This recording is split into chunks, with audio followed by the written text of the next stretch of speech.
Hi, my name is Dr. Matthew Camp, and I'm Director of Government Relations and Community Engagement and run the TC Take Action initiative. What great to be hosting the TC Take Action Get Ready to Vote event. It is September 20th, and we hope that this little event will have a big impact going forward through the election. TC has already been doing some election voter registration events in person in the hallway. We'll continue to do so throughout the semester. The United States Higher Education Act actually requires colleges and universities to disseminate voting registration information. So we're doing our part. We're super fortunate to have an outstanding organization called the All-In Campus Democracy Challenge to help us out today, to walk through any questions people have. And already, Craig and I have been in the hallway, so we could relay some of those questions to you, Stephanie. We're joined by Stephanie King, and Stephanie is Senior Director of Strategic Initiatives at the All-In Campus Democracy Challenge. She previously held the role of Director for Civic Engagement and Knowledge Community Initiatives at NAPSA, and she directed NAPSA LEAD initiative. She co-managed and created the voter-friendly campus program. So she has lots of experience working with the higher education community and voting. And she has worked in higher education actually since 2009 in student activities, residence life, civic learning, and democratic engagement. And Stephanie got her MA in psychology from Chapman University and her BS in biology from Walsh University. She is also an election clerk for the town of Dedham in Massachusetts, so knows election issues inside and out. I see a couple more people joining us. Welcome, welcome. You could drop your questions in the chat as we go through. We'll probably have enough time to get to know each other a little bit more, but I do want to hand it off to Stephanie, and thank you for walking us through everything that colleges need to know, that graduate students in particular at TC. We have people who are teachers, health practitioners, psychologists, nutritionists, in addition to teaching, and we're the Graduate Education School of Columbia University. So take it away, Stephanie.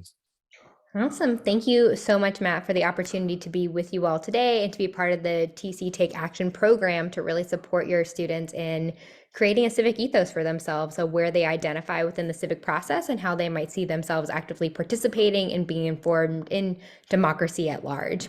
I do have a few slides that I'm going to go ahead and pull up, and we'll make sure to share these with folks as we share the recording with everybody. 30 seconds here. Okay.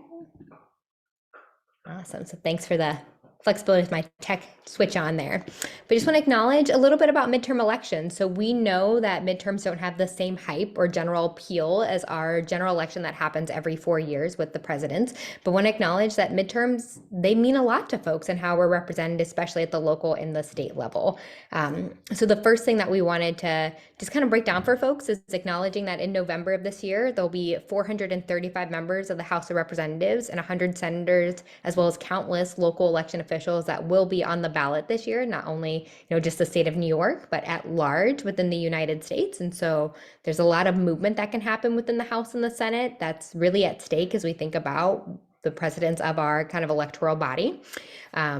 From Congress to the local government, as you talked about folks that are attending Teachers College with psychologists and teachers and others in the public health sector, that there's a big impact on the issues that come forward through our government processes and those that are elected during midterm elections. So thinking about judges, town clerks, representatives in different capacities, that it really means a lot for turning out to vote and making sure that every vote is a part of the conversation.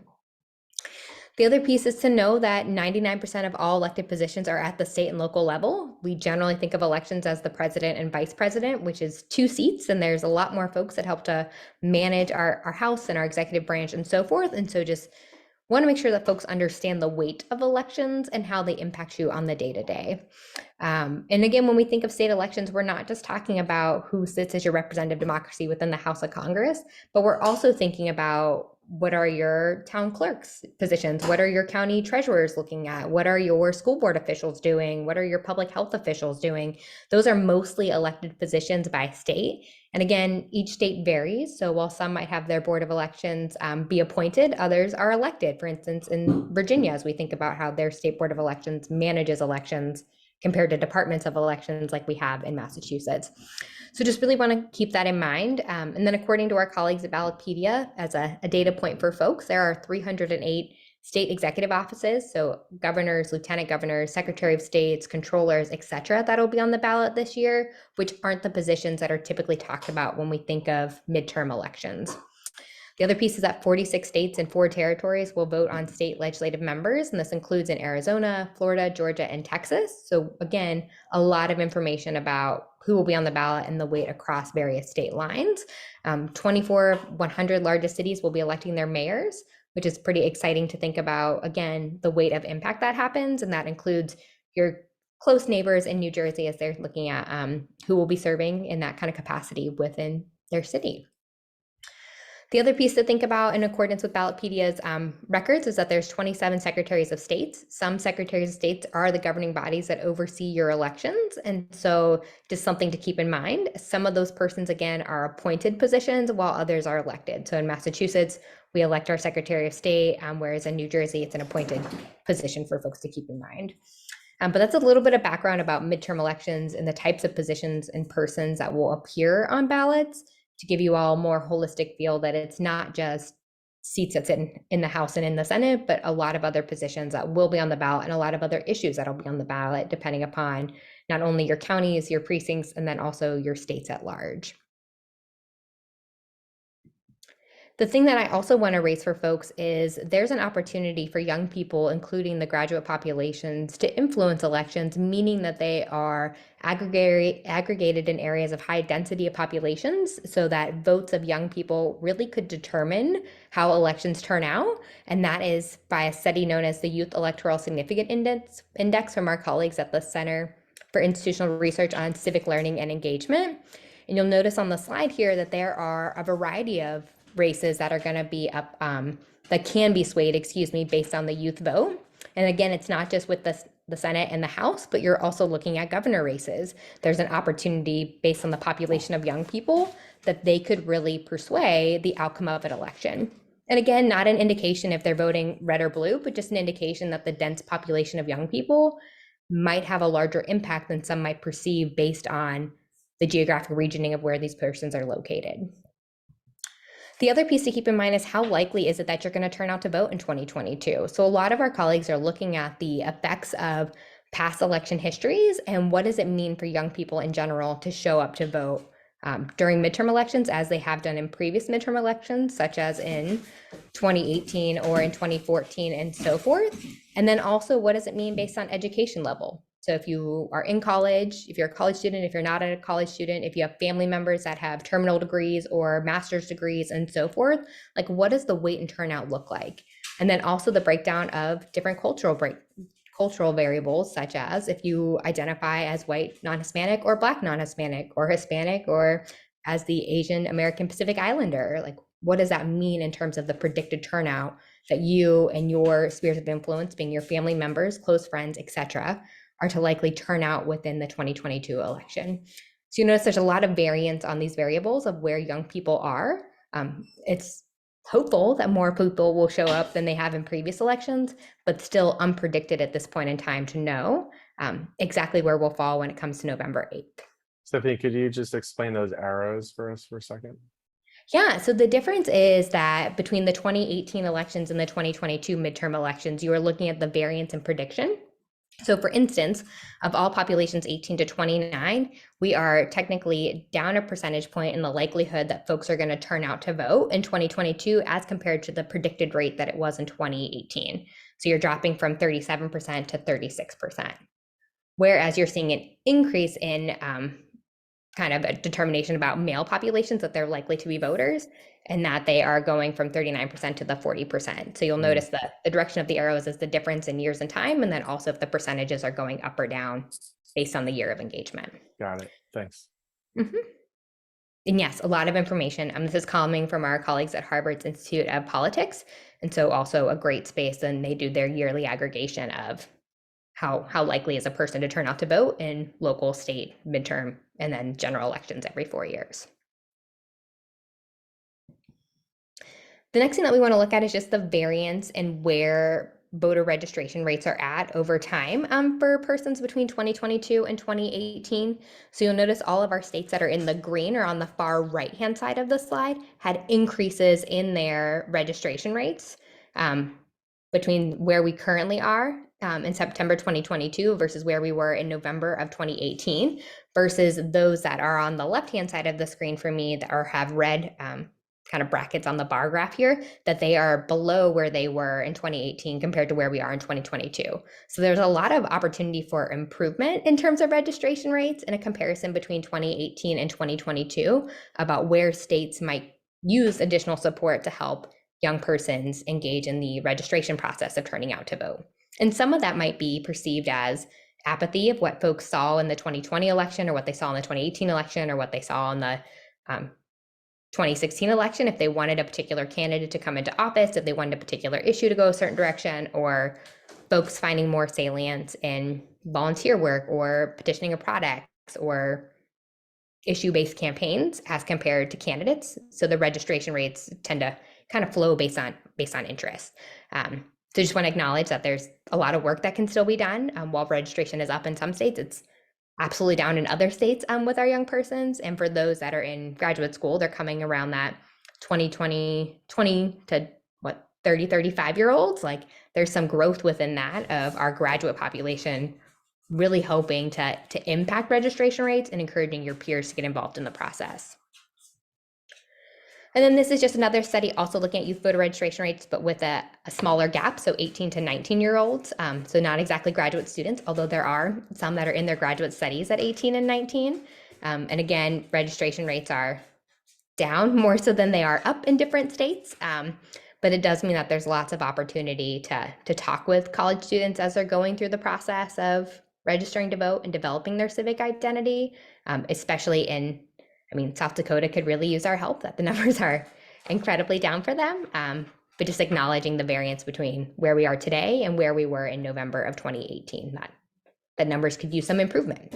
But the great thing is that while today's National Voter Registration Day, there is still opportunity for many states to have registrations like New York, which isn't until October 14th, for you to encourage your population to really participate in the electoral process. And then a little bit about us, and then I want to open it up for questions as we're thinking about what folks can do today or what folks can do as they're making their voting plans for 2022.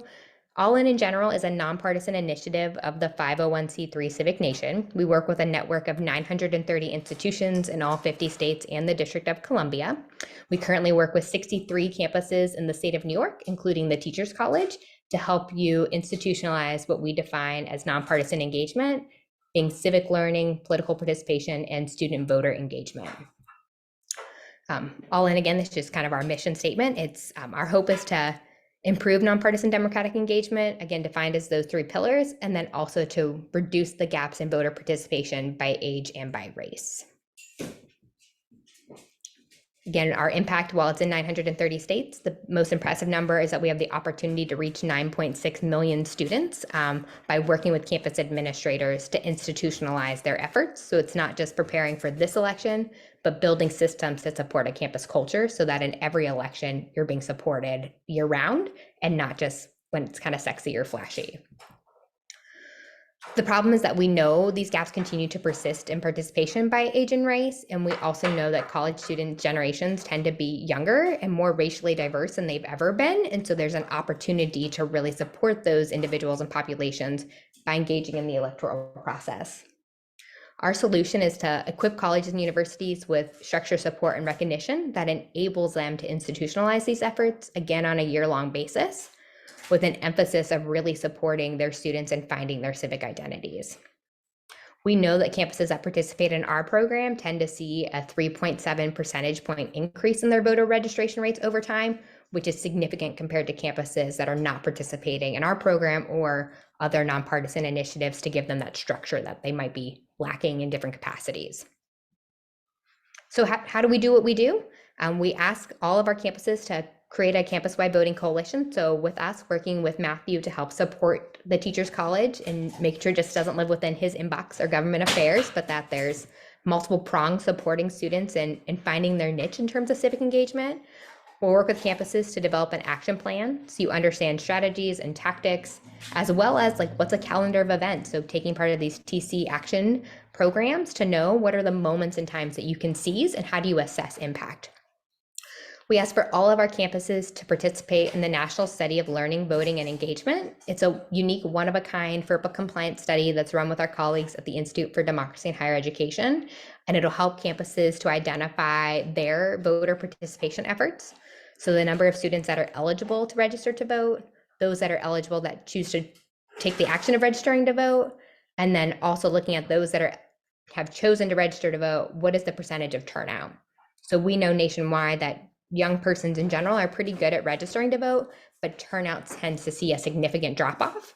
And by colleges acknowledging that, it helps us to determine like what resources are needed between, again, in the state of New York, that October 14th registration deadline to November 8th. Like, how do we best support you in making sure folks don't miss an opportunity to engage in the electoral process? And then lastly, we provide a variety of recognition opportunities. In particular, with the state of New York, we support the New York Campus Voting Challenge, which the Teachers College will be eligible for recognition in the 2023 biennial award cycle. So again, I already mentioned this, but just a graphic of over time, campuses tend to perform 3.7 percentage points higher than campuses that aren't a part of All In. So the blue bar graph, which is the left-hand bars per year, is the number of campuses participating in NSOLV. Of them, they had an average voter turnout rate of around 66%. Campuses engaged in All In were around 68%. And then campuses that are engaged in All In but didn't share their data, it's an aggregated number there, about 64.3. So a little bit of a difference. So then things that you can do today. If as you're on this call or watching this webinar and a recording, we want to make sure that you check your registration. So if you are unsure if you're registered to vote, it's no harm in making sure that you have checked all the boxes and that you're good to go in advance of the election. We encourage you to think about election reminders at all times, to pledge to vote, because that's making that written commitment of engaging in the electoral process, to make a plan to vote, so finding your polling location, researching your ballot, or requesting your absentee ballot in advance of the election. And then also, if you are interested and have the capacity, we certainly want to encourage folks to be poll workers, as we know we're concerned about a nationwide shortage of individuals being able to work the polls on November 8th or to support early voting opportunities for in-person. And so there is a chance for students at the Teachers College, faculty, staff, community members to also sign up to be poll workers. It is important to note that by state, some of them have varying regulations about how many persons need to be registered as Republicans or Democrats. So you might be interested in being a poll worker, but there might not be an opportunity just depending upon political ideologies. And so just want to keep that in mind too, that it's more helpful to volunteer if you're able to volunteer, because there might be a shortage in a different way than we might be thinking about. Then the other piece is that you might be asking yourself, if you have recently enrolled in the Teachers College and you're not from the state of New York, that you have an opportunity to either vote with your campus address if you are living within the vicinity of Teachers College, or if you have more of an interest in voting in your home state, if you're from Pennsylvania, New Jersey, West Virginia, etc., like you have that duality of that choice. And so asking yourself, like, what does it mean to vote as a resident of the Teachers College versus what does it mean to vote as a resident of my home state? Because again, you have that choice in doing so. So this infographic just kind of gives you a few questions to ask yourself to help you make that choice. Again, there's no right or wrong choice, but as I showed on a previous slide, that the youth impact looks different by state. And so you might consider what that means for you. You might also just consider what issues are on the ballot or what might be more convenient in terms of timeline to help you make a choice around voting. Then I have a few more slides before we open it up for questions here. So also, if you're on the screen, I'm going to take 30 seconds of pause to be like, open up the QR code and check your registration. So I'm going to give that to the audience real quick.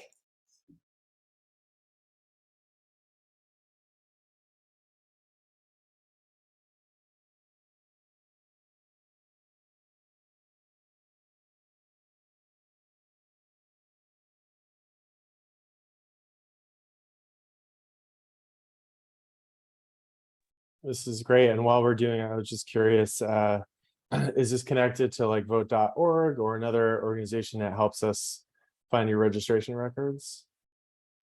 Really great question, Matt. So we do use our tools currently powered by vote.org. Mhm.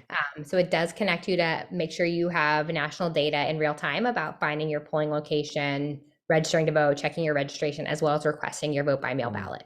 Okay. Would you recommend maybe double checking with like your localities or your state registration database in case there might be some discrepancies?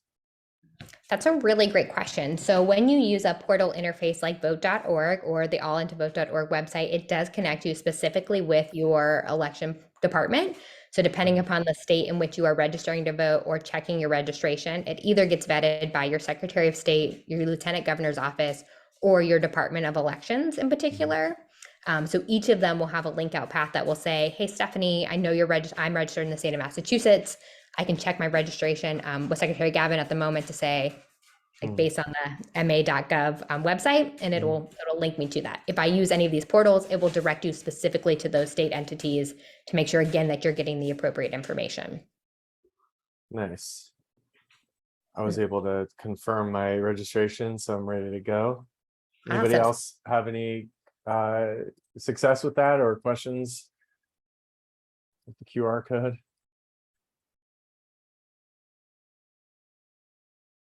And if you do, we'll certainly answer them now or later on. If you Yep. need to follow up with Matt or I, will make sure that you get the support that you need. The Great. next couple things is again just to make a plan to vote. So as I mentioned moments ago, we know that younger persons in the general electorate, it's easier to register to vote than it is to turn out to vote. And that's likely because of things like your precinct may have changed locations and you might not be aware of that. I know I'm based in a town in Massachusetts and we recently went through the census, as many people did, but that caused some of our precincts to shift based on population densities. And when that happened, it means that a few persons' previous polling location is not their same polling location that they are used to going to during this 2022 primary and midterm election process.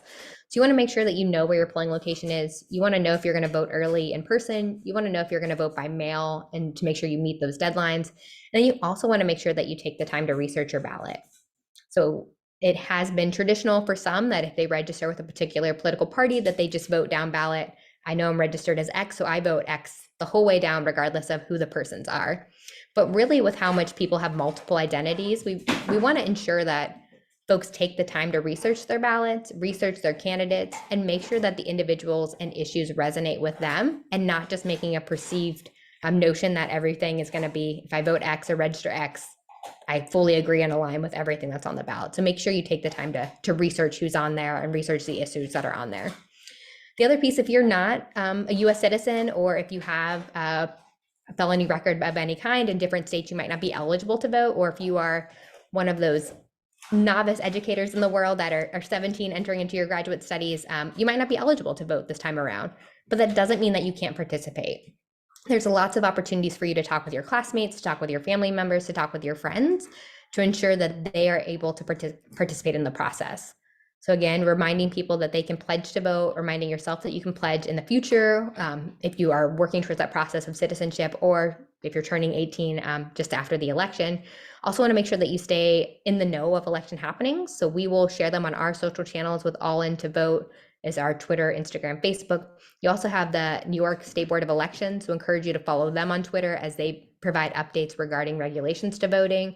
And then another great nonpartisan entity is the League of Women Voters, which will produce information by state because they have chapters everywhere across the nation.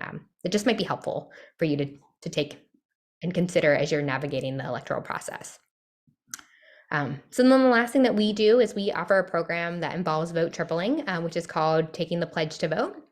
So individuals can pledge to vote, which we know from our colleagues at Ideas 42 that the behavioral science behind making a public commitment to participating in the electoral process tends to produce lower gaps between registration and turnout efforts, which means higher efficacy within turnout. And so if you pledge to vote, it means that you make that, written commitment, a public commitment that I'm going to take part in the electoral process. When you do so, you can encourage 3 of your peers or family members, friends to do the same thing. And that means that you are holding yourself and others accountable to turning out this November. If you do pledge to vote, I will let you know that we will send 2 text messages to you. One that's like, hey, your registration deadline is forthcoming. And the second is, hey, you've registered to vote. Make sure you have a plan. Again, where's your polling location? Who's on your ballot? Are you voting early? Are you voting in person or by mail? But after that, All In won't contact you. So we're not going to put you into a spam system by any means, but it still provides you with the opportunity to have touch points and also the opportunity to hold yourself and your peers accountable to turning out in this election cycle. When we do that, we produce what is known as a campus leaderboard. So the Teachers College can appear on the leaderboard. We'll have a ranking system for the state of New York as well, based on number of pledges and percentage of students, because we know it's not a 1-for-1. The student population at Teachers College versus NYU are just different in terms of numbers and representatives. And so we want to make sure that we also keep it equitable and not ranking people based on numbers that they're never going to compete to, right?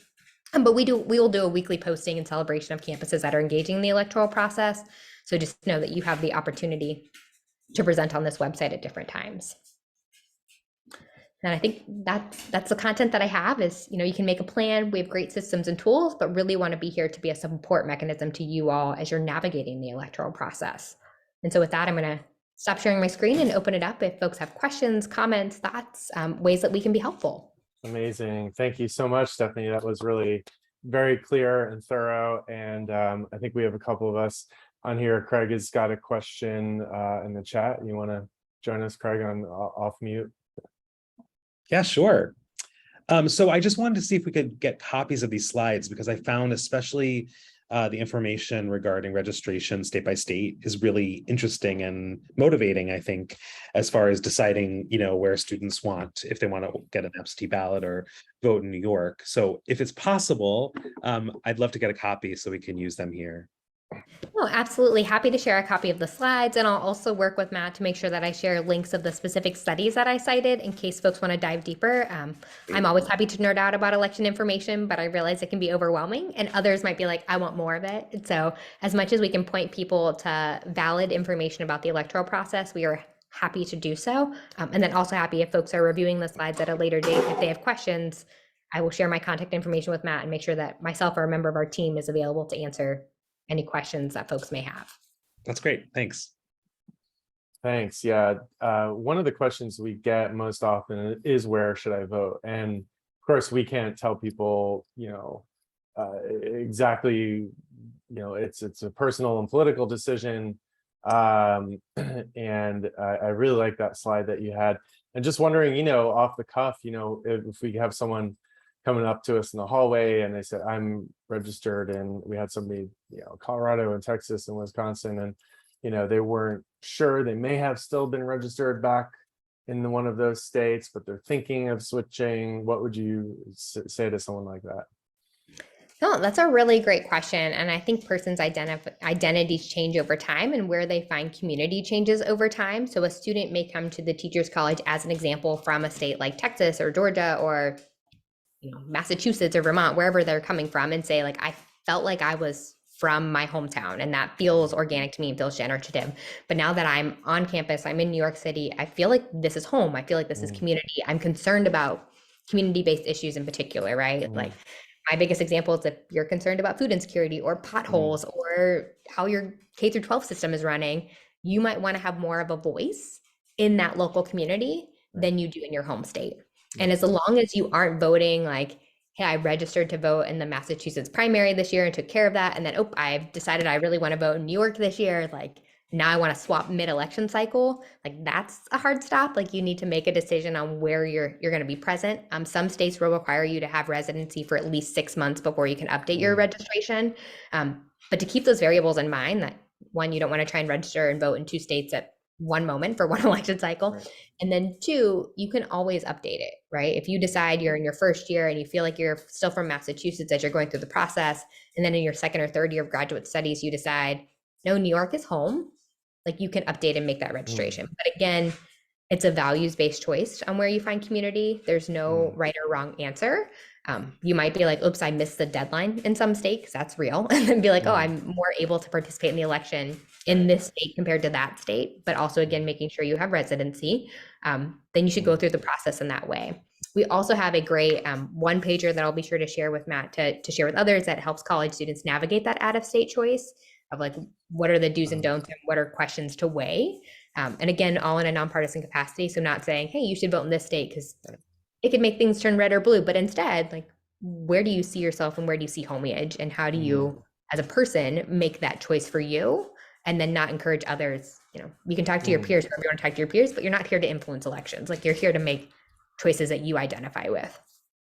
That's great. Yeah, that one pager would be super helpful. Another question that we got was regarding not only where do I vote, but also the timing of that. So one person had submitted a request to unregister in a state, but hadn't gotten that confirmation either way from the state, and was living in New York. And we actually went on the state's voter registration system, and it said they were still, in fact, registered. So they were kind of in limbo. They're like, do I ask for an absentee ballot? And if it gets here, what if I'm unofficially unregistered by November 8th, and I don't know, do I just, I suggested that they keep checking on the New York side, on their previous state side and on the New York side, but I didn't really know what else to other information to provide. I don't know if you could add to that.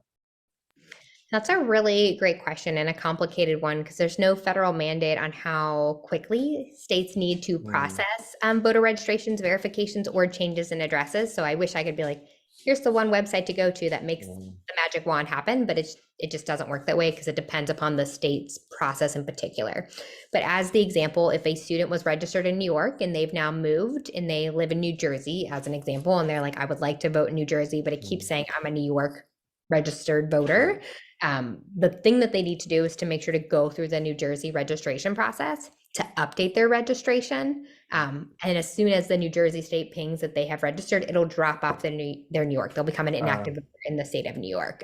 So it won't allow them to carry registration in dual states, but it depends upon the next uptick of their registration of where they're trying to activate their registration for that to officially kind of drop off. They could wait and like just not vote in the state of New York for X amount of time, which would then put them in the inactive voter process, which then for some states requires different ID regulations to be presented at time of voting to reactivate their registration, or for some states they need to re-register altogether. But that would be the best piece of advice. There's not like a way to be like, I'm done voting, right? You can't just be like, I want to uncheck that box, like I want to unsubscribe from democracy. Right. Not exactly how it works. So their best bet is to go through the process of the state in which they again want to update their registration to. If they are concerned that they're trying to update their registration, it won't be done in time for being a part of the electoral process in that new state. And they're like, well, maybe I should just stop and vote absentee from my previous state. Then they probably just need to do a hard pause on their New Jersey request in this example and make sure to contact their New York Board of Elections to say, hey, I'm kind of in this limbo process. I'm requesting a ballot. I'm going to submit it and make sure I follow the steps for absentee voting, so that they don't get caught in that, like, I couldn't vote because I was in the window between states. Is there a mechanism, like, do the states actually talk to each other where New Jersey will say to New York, you're deregistered, so to speak, or how does that work? The states don't exactly talk to each other, but your best bet is to go to that governing body to say, like, if you're in Massachusetts, it's our Secretary of State. If you're in Virginia, it's the Board of Elections, just to ask those questions. No election official is going to be annoyed that a citizen is trying to get it right. Like, they would rather have the questions and be able to help the person instead of being like, this person just got lost in triage and no one was able to help them. Yeah. Okay, great. That's helpful. You mentioned something about if you stop voting a certain amount of time, you get kind of kicked off. I'm sure it varies from state to state, but is there generally like a time frame when if you stop voting in one state that you're automatically deregistered? Yeah, so you become an inactive voter, so you're not deregistered, which is the same thing that happens, unfortunately, when persons decease in different ways, like until the state catches up with the it's like feels icky to talk about, like the mortality file, like certain person has passed away. They end up becoming inactive voters because they haven't participated in the act of casting a ballot. I think within some states it's a motion of like 1 to 2 years of not voting, but you're on the inactive list. In other states it's up to like 5 years. So it really varies. And again, it's contingent upon each state because there's no federal like sweep of, hey, if you don't vote in 2022, you're considered inactive in 2023. Like it really depends upon the state itself. Gotcha. Those are some of the questions I remember we fielded in the hallway a couple days ago, Craig. I don't know if you had other things that you dealt with or I'm forgetting. I think I have a very simple question in that, do you have any advice as to what to ask in order to get students to come and register to vote or check the registration? Matt and I sort of talked about, not having a yes or no answer, like, are you registered to vote? Yes or no, and then walk along. But do you have any kind of strategies or tactics to invite students to, be a part of this registration process? Oh, that's a really great question. And I think what we're seeing most success with right now is what are the issues that resonate with your student populations, right? So what is your stance on, this is probably a hot topic, but student loan forgiveness? Like, do you feel that the current administration's 10K leeway of federal student loans was inadequate, right? And if they start to have a conversation about that process, if it felt like it met their needs or doesn't meet their needs or is a community standard, non-community standards, the best way to change that or to weigh in is to vote. Like you can, by all proxy, express your concerns on social media, write a blog, call a friend, do whichever, but it's not going to change anything. What's going to change thing is who we elect into office that represents our democracy and then makes those decisions in conjunction with the executive branch, right? And so if you care about climate change, a big thing in our town is like plastic bags. Are you concerned about plastic bag bans and should they be in effect or not in effect? Yes or no. And if the answer is yes or no, the best way to have that conversation is to lean into the electoral process. I think talking about, are you Republican or Democrat, Independent, Green Party, Working Families Party is not as sexy because it feels like the taboo of don't talk about religion and money or politics at the dinner table. But I will talk to you about what I care about the environment. I will talk to you what I care about XYZ hot topic. So finding that comfortable lane that your students are willing to walk in is more advantageous than a yes or no. And also in the midst of a hallway, sometimes when people are like, I'm just trying to get to class. I'm just trying to get through the day. I'm just trying to whichever. But if you catch the buzzword that resonates with them, they're more likely to stop and be like, you know what, Craig and Matt, I actually do have an opinion about that. Or I would love to share my insights and yada, yada, yada. The conversation goes on. Great, thanks. Yeah, definitely linking it to everyday real world, big issues, small issues. Love those statistics you presented, Stephanie, at the beginning about the 99% of elections involve local officials. And, there's definitely a lot of noise and attention that gets played to Congress, which is obviously important, but there's so many other elections happening. And another slide, the thought was really great was the Institute of Politics, the youth vote, the one with the arrows showing expected voting turnout. Is there like a net expectation about voter turnout coming? Like, will it be higher in 2020 or lower? I didn't do the math on that slide, but I was just wondering if it's higher or lower.